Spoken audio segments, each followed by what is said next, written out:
Today I'm reading from my book, The Super Couple, A Formula for Extreme Happiness in Marriage. And today I'm reading the second faulty assumption of what I thought was one of the characteristics of what made a super couple. Remember, I went into my interviews trying to discover, was extreme happiness accidental or was there a formula? So as I began my questions, there were some things I thought were the reasons for their superness, which, as I found out, they were not true. They were faulty. If you like this video, make sure to like and subscribe. It really does help. And please also subscribe to my newsletter, breakfastwithbacon.com, and like and share. Like me on all my social media channels. But now to get to the topic.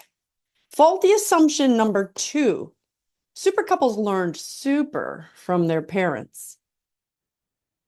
Based on data that imply we are greatly influenced by our families of origin, my second faulty assumption was about what caused superness, inspired me to ask about the marriages of the parents of our super spouses. Were your parents married or not? Happy or not? I sought to discover whether or not super couples were super because they learned to be super from their parents. The responses to this question revealed that while many of the super spouses interviewed were children of parents whose marriages often lasted until death, most of those were simply due to the generational differences regarding marriage and divorce. Their parents married during a time when commitment was epic and divorce was not an option, period. We should go back to those days. Anyway, as such, though many of their parents had sustained marriages, none of them were believed by their children to have had super marriages. Brooke had never heard her father say, "I love you." Gina came from an alcoholic father who was an angry man to his wife. Jenny's father was a philanderer. She absolutely did not want that repeated in her own marriage. Maggie's father, too, was extremely unfaithful and produced 50-plus siblings by numerous other women. Larry's mom was bipolar and evil. Troy's mother was bitter and controlling.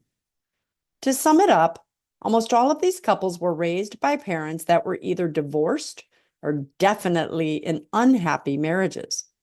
So apparently that wasn't the secret.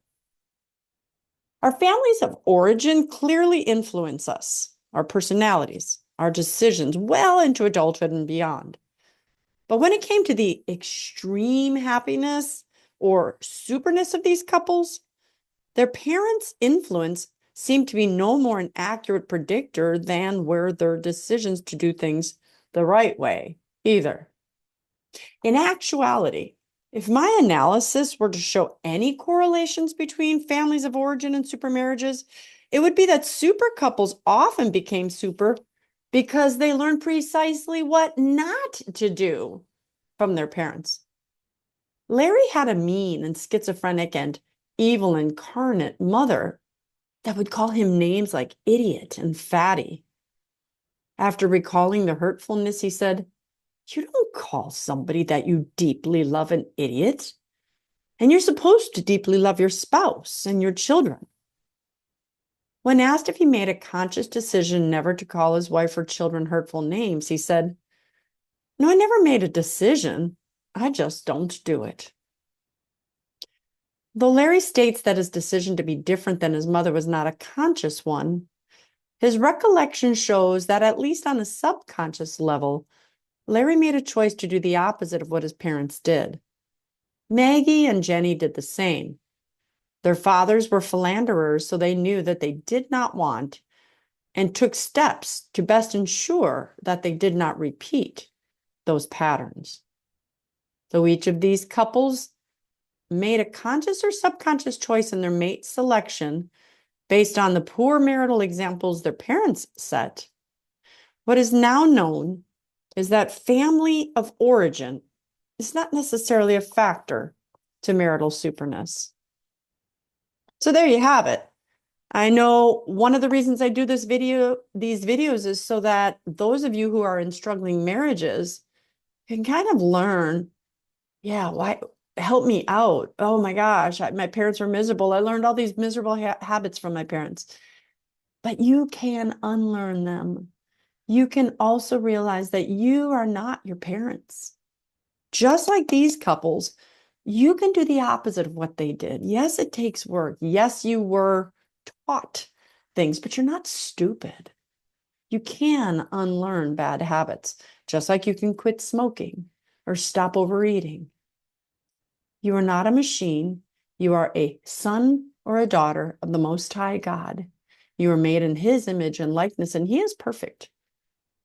So if you turn to God, He can help you realize that whether or not your parents had a great marriage or a poor marriage, that you can make your own choices. You do not have to repeat the mistakes they made. Let me know your thoughts. I'm Dr. Christine Bacon. Thanks for watching another Bacon Bit. And as always, remember to live your life sunny side up.